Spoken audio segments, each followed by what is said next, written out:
ಸ್ನೇಹಿತರೆ, clear five ಮೀಡಿಯಾಗೆ ಸ್ವಾಗತ. ನೀವಿನ್ನೂ ನಮ್ಮ ಚಾನಲನ್ನು ಸಬ್ಸ್ಕ್ರೈಬ್ ಮಾಡಲಿಲ್ಲ ಅಂದರೆ ಈ ಕೂಡಲೇ ಸಬ್ಸ್ಕ್ರೈಬ್ ಮಾಡಿ ಹಾಗೂ ಬೆಲ್ ಬಟನ್ ಜೊತೆ ಆಲ್ ಮೇಲೆ ಕ್ಲಿಕ್ ಮಾಡಿ. ವೃದ್ಧರಿಂದ ಹಿಡಿದು ಎಳೆಯ ಮಕ್ಕಳವರೆಗೂ ಎಲ್ಲರೂ ನೋಡಿರೋ ಇಷ್ಟಪಡೋ ದೈವ ಅಂದರೆ ಅದು ಕೊರಗಜ್ಜ.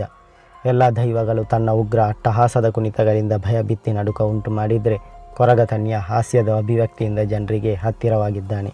ಇವನು ಬಹಳ ಸಾತ್ವಿಕ ಗುಣದ ದೈವ ಅಂತಲೇ ಹೇಳ್ಬೋದು. ಮಕ್ಕಳಿಗೆ ಕೊರಗಜ್ಜ ಬಹಳ ಪ್ರಿಯನಾದವನು. ಮನೆಯಲ್ಲಿ ಯಾವುದಾದ್ರೂ ಒಂದು ವಸ್ತು ಕಾಣೆಯಾದರೆ ಆ ಕೊರಗಜ್ಜನನ್ನು ನೆನೆದು ಆತನಿಗೆ ಹರಕೆಯಾಗಿ ಒಂದು ಕುಪ್ಪಿ ಕಲ್ಲು ಅಥವಾ ಚಕ್ಕುಲಿ, ಬೀಡ ಮುಂತಾದವುಗಳನ್ನು ಕೊಡುತ್ತೇವೆ ಅಂತ ಹೇಳಿದರೆ ಸಾಕು, ಕಳ್ಳತನವಾದ ವಸ್ತುಗಳು, ಕಾಣೆಯಾದ ವಸ್ತುಗಳು ಪತ್ತೆಯಾಗಿ ಬಿಡುತ್ತೆ. ದನಕರುಗಳಿಗೆ ಅಥವಾ ವಾಹನಗಳಿಗೆ ಏನಾದರೂ ತೊಂದರೆಯಾದ್ದು ಕೊರಗಜ್ಜನಿಗೆ ಮೊರೆ ಹೋಗ್ತಾರೆ. ತುಳುವರು ಎಲ್ಲ ದನಕರುಗಳ ಬೆಳೆಗಳ ರಕ್ಷಣೆಯ ಕಾರ್ಯವನ್ನು ಕೊರಗತನಿಯ ಭೂತ ಮಾಡುತ್ತೆ. ಇಂಥ ಕೊರಗಜ್ಜನ ಹಿನ್ನೆಲೆಯನ್ನು ತಿಳಿಯೋಣ ಬನ್ನಿ. ತುಳುನಾಡಿನ ಎಲ್ಲೆಡೆ ಆರಾಧಿಸಲ್ಪಡುವ ಕೊರಗಜ್ಜ ದೈವವನ್ನು ಅಗೆಲು ಹಾಗೂ ಕೋಲ ನೀಡಿ ಆರಾಧಿಸ್ತಾರೆ. ಕೊರಗಜ್ಜ ಕೊರಗ ಎಂಬ ಜನಾಂಗದಲ್ಲಿ ಹುಟ್ಟಿ ಅಸಹಜ ಮರಣವನ್ನಪ್ಪಿದ ಅಸಾಮಾನ್ಯ ವೀರ. ಹಾಲೆಯ ಮುಟ್ಟಾಲೆ ಧರಿಸುವ ಈ ದೈವದ ವೇಷ ವಿಶಿಷ್ಟವಾದದ್ದು. ಇತರ ಭೂತಗಳಂತೆ ಈತನಿಗೆ ದೊಡ್ಡದಾದ ಅಣಿಗಳು ಇರೋದಿಲ್ಲ. ಈತನ ಕುಣಿತದಲ್ಲಿ ಉಗ್ರತೆ ಇರೋದಿಲ್ಲ. ಒಂದು ಹಳ್ಳಿಯಲ್ಲಿ ಕೊರಗ ಮತ್ತು ಕೊರಪ್ಪೊಲಿಗೆ ಉರುವನ ಓಡಿ ಎಂಬ ಮಗ ಹುಡ್ತಾನೆ. ಆತ ಹುಡುಗಾಟ ಬಿಟ್ಟು ದೊಡ್ಡವನಾದಾಗ ಅವನಿಗೆ ಒಪ್ಪುವಂಥ ಹೆಣ್ಣನ್ನು ಹುಡುಕ್ತಾ ಇರ್ತಾರೆ. ಅವನ ಸೋದರ ಮಾವ ತೀರ್ಥಮಲೆ ಹಳ್ಳಿಯಲ್ಲಿ ಹುಡುಗಿ ಇದ್ದಾಳೆ ಅಂತ ಹೇಳ್ತಾನೆ. ಅಲ್ಲಿಗೆ ಹೋದಾಗ ಕಡ್ಮನೆಮಲೆ ಕೊಪ್ಪದಲ್ಲಿ ಇದ್ದಾಳೆ ಅಂತ ಹೇಳ್ತಾರೆ. ಅಲ್ಲಿ ಮೈರೆ ಎಂಬ ಆಕೆಯ ಮನೆಗೆ ಬರ್ತಾರೆ. ಬಂದ ಅತಿಥಿಗಳನ್ನು ಚಿಗುರು ವೀಳ್ಯ ಎಲೆ, ಅಡಿಕೆ ಹೋಲು, ಗಡಿಕೆಯ ಕಲ್ಲು ಕೊಟ್ಟು ಸತ್ಕರಿಸುತ್ತಾರೆ. ಬಂದ ನೆಂಟರು ಕೊಡುವ ಹೆಣ್ಣು ಉಂಟೋ ಎಂದು ಕೇಳಿದಾಗ ಮೈರೆಯ ತಂದೆಯು ಕೊಡುವ ಹೆಣ್ಣನ್ನು ಕೊಟ್ಟು ಆಗಿದೆ ಅಂತ ಹೇಳ್ತಾರೆ. ಆಗ ನೆಂಟರು ಕೊಟ್ಟ ಹೆಣ್ಣಿನ ಬಗ್ಗೆ ಕೇಳಿಲ್ಲ, ಇರೋ ಹೆಣ್ಣಿನ ಬಗ್ಗೆ ಕೇಳಿದ್ದು ಎಂದಾಗ ಮೈರೆಯ ತಂದೆಯು ಹುಡುಗಿ ತೀರ ಚಿಕ್ಕವಳು, ಏನೊಂದು ಕೆಲಸ ಮಾಡಿ ಅಭ್ಯಾಸವಿಲ್ಲದವಳು, 4 ಮೂಲೆಯ ಕಸವನ್ನು ಕೂಡ ಒಂದು ಕಡೆ ಮಾಡೋಕ್ಕೆ ಗೊತ್ತಿರದವಳು ಅಂತಾನೆ. ಮಾತಿನ ಚಕಮಕಿ ನಡೆದು ನಂತರ ಹೇಗೋ ಏನೋ ಮೈರೆಯ ತಂದೆಯು ಒಪ್ಪಿ ದಿನ ನಿಶ್ಚಯ ಮಾಡಿ ಅಡಿಕೆ ವೀಳ್ಯ ಬದಲಿಸಿಕೊಳ್ತಾರೆ. ಮದುವೆ ಸಿದ್ಧತೆ ಆರಂಭವಾಯಿತು. ಹೆಣ್ಣಿನ ಕಡೆಯಲ್ಲಿ ಬಾಳೆ ಕಡಿದು ಅಲಂಕಾರ ಮಾಡಿ ಚಪ್ಪರ ಹೊದಿಸಿದ್ರು. 2 ಕಡೆ ನೆಂಟರು ಬಂದು ಸೇರಿದ್ರು. ನಾನಾ ವಿಧದ ಅಡಿಗೆ ಮಾಡಿಸಿ ಊಟ ಉಪಚಾರ ನಡೆಯಿತು. ಸಂಪ್ರದಾಯಕವಾಗಿ ಉರವನ ಓಡಿ ಮತ್ತು ಮೈರೆಗೆ ಮದುವೆಯಾಯಿತು. ನಂತರ ಶನಿವಾರದಂದು ಮೈರೆ ಗಂಡು ಮಗುವಿಗೆ ಜನ್ಮವಿತ್ತಳು. ಶನಿವಾರ ಹುಟ್ಟಿದ ಮಗುವಾಗಿದ್ದರಿಂದ ತನ್ಯ ಎಂಬ ಹೆಸರಿಟ್ಟರು. ಮಗುವನ್ನು ನೋಡುವಾಗ ಮೈರೆಗೆ ಈಶ್ವರ ದೇವರ ಶಾಪ ನೆನಪಿಗೆ ಬರುತ್ತೆ. ಮೈರೆ ಮದುವೆಯಾದ ಹೊಸತರಲ್ಲಿ ಕಾಡಿಗೆ ಹೋಗಿ ಬಲ್ಲಿ ಹೆರೆಯುತ್ತಿರುವಾಗ ಲೋಕಭಾರಿ ಈಶ್ವರ ದೇವರು ಬಂದು ಮೈರೆಯ ಮುಡಿಯನ್ನು ನೋಡಿ ಪಾರ್ವತಿಯಂತೆ ಭಾಸವಾಗಿ ಅವಳಲ್ಲಿ ಮೋಹಗೊಳ್ತಾರೆ. ಅವಳನ್ನು ಮೋಹಿಸಿ ಸೇರಲು ಬಂದ ಈಶ್ವರನನ್ನು ದೇವರೆಂದು ಉಪಚರಿಸಿ ತಂದೆಯೆಂದು ಗೌರವ ತೋರಿ ದೂರ ಇರಿಸ್ತಾಳೆ. ಆಗ ಈಶ್ವರ ದೇವರು ನಿನ್ನ ಹೊಟ್ಟೆಯಲ್ಲಿ ಗಂಡು ಹುಲ ಹುಟ್ಟಲಿ, ಅದು ಹುಟ್ಟಿದ ನಂತರ ನಿನ್ನ ಸಂತಾನ ನಾಶವಾಗಲಿ ಅಂತ ಶಾಪ ಕೊಟ್ಟಿರ್ತಾನೆ. ಈಶ್ವರ ದೇವರ ಶಾಪವು ಎಂಬಂತೆ ಕೊರಗತನಿಯ ಮೊಲೆ ಹಾಲು ಕುಡಿಯೋ ಸಮಯದಲ್ಲಿ ತಾಯಿಯು ಮರಣವನ್ನಪ್ತಾಳೆ.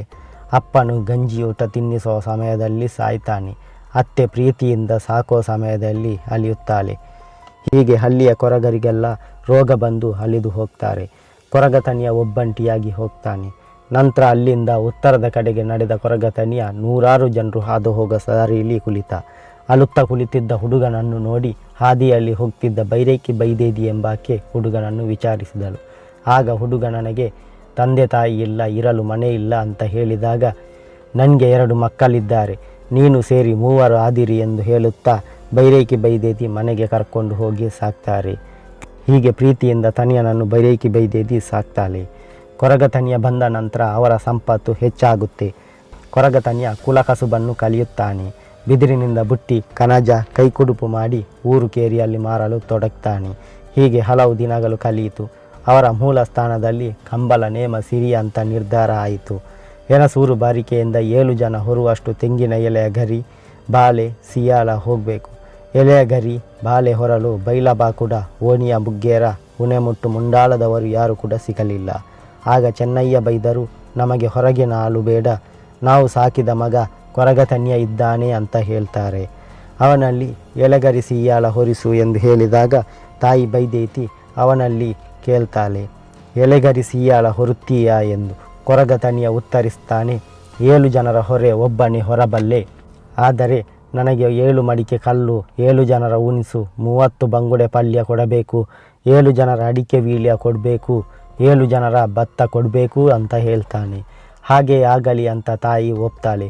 ಅಲ್ಲಿಂದ ಎದ್ದ ಕೊರಗತನಿಯ ತೆಂಗಿನ ಮರಕ್ಕೆ ಹತ್ತಿ 70 ತೆಂಗಿನ ಎಲೆಯ ಗರಿ, ಸಿಯಾಲ, 70 ಹಿಂಗಾರ ಹೂವು ತೆಗೆದು 7 ಜನರ ಹೊರೆಯನ್ನು ಒಂದು ಹೊರೆಯಾಗಿ ಕಟ್ಟಿ ಎತ್ತಿ ಹೆಗಲಿಗೇರಿಸಿ ಎನ್ಸೂರು ಅಂಗಳಕ್ಕೆ ತಂದು ಹಾಕಿದ. ತಾಯಿ ಕೊಟ್ಟ 7 ಕುಡಿಕೆ ಕಲ್ಲು ಕುಡಿದು 7 ಜನರ ಉಣಿಸು ತಿಂದು 30 ಕಿರು ಬಂಗುಡೆ ಮೀನಿನ ಪಲ್ಯ ತಿಂದು 7 ಜನರ ವೀಳ್ಯ ಅಡಿಕೆ ತಿಂದ 7 ಜನರ ಹೊರೆಯನ್ನು ಅಂಗಳದಿಂದ ಎತ್ತಿದ. ಪಾದದಿಂದ ಮೊಣಕಾಲಿಗಿಟ್ಟ, ಅಲ್ಲಿಂದ ಹೆಗಲಿಗೆ, ಹೆಗಲಿನಿಂದ ತಲೆಗೆ ಇಟ್ಟ. ಅಂಗಳದಿಂದ ಕೆಳಗೆ ಇಳಿದು ತಿರುಗಿ ನೋಡಿ ಬಿಕ್ಕಿ ಬಿಕ್ಕಿ ಅತ್ತ. ಈವರೆಗೆ ನನ್ನನ್ನು ಚೆನ್ನಾಗಿ ಸಾಕಿಕೊಂಡು ಇದ್ದಿರಿ ತಾಯಿ, ಇವತ್ತು ಬೆನ್ನು ಹಾಕಿ ಹೋದವನು ಹೊಟ್ಟೆ ತೋರಿಸಿಕೊಂಡು ಬರುವೆನೆಂದು ತಿಳಿಯಬೇಡಿ ಅನ್ನುತ್ತಾನೆ.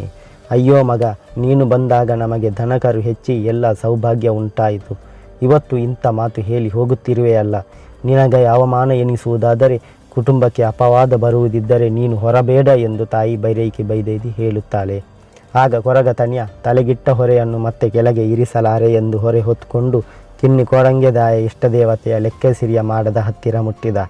ದೂರದಿಂದ ಇವನನ್ನು ನೋಡಿದ ನೇಮದ ಮಂದಿ, ಕಾಡ ಕೊರಗರ ಹೈದ ಎಲೆಯ ಗರಿ ಬಾಳೆ ತರುವುದಿದ್ದರೆ ಮಾಡಕ್ಕೆ ಮುಟ್ಟಿಸಬಾರ್ದು, ಮಾಡಕ್ಕೆ ದೂರದಲ್ಲಿ ಇಳಿಸಬೇಕು ಅಂತಾರೆ. ಆಗ ಕೊರಗತನಿಯನು, ನಾನು ತಂದ ತೆಂಗಿನ ಗರಿ ಬಾಳೆ ಆಗುತ್ತೆ, ಮಾಡಕ್ಕೆ ಮುಟ್ಟಿಸಲು ಯಾಕೆ ಆಗೋಲ್ಲ ಎಂದು ಕೇಳಿದ.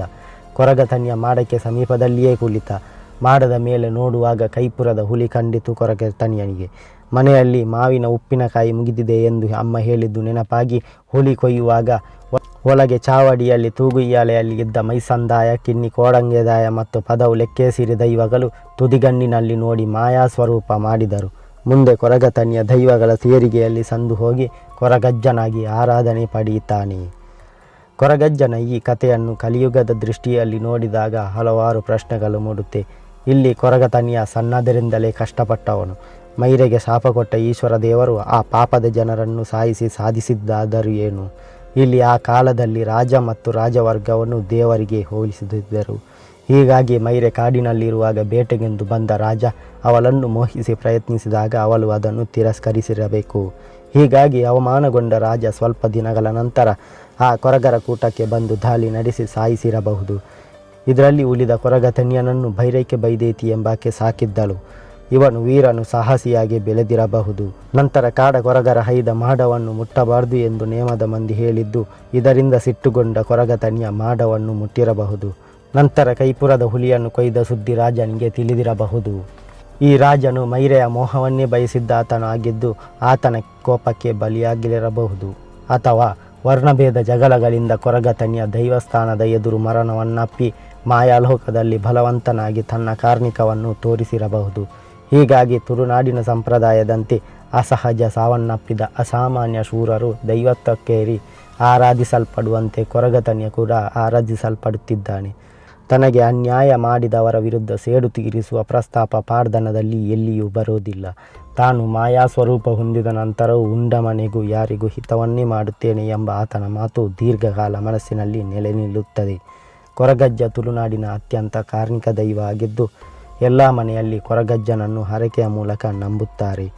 ಎಲ್ರಿಗೂ ಕೊರಗಜ್ಜ ಒಳ್ಳೆಯದು ಮಾಡಲಿ ಎನ್ನುತ್ತಾ ನನ್ನ ಇವತ್ತಿನ ಮಾಹಿತಿಯನ್ನು ಮುಗಿಸುತ್ತಿದ್ದೇನೆ. ಜೈ ಹಿಂದ್.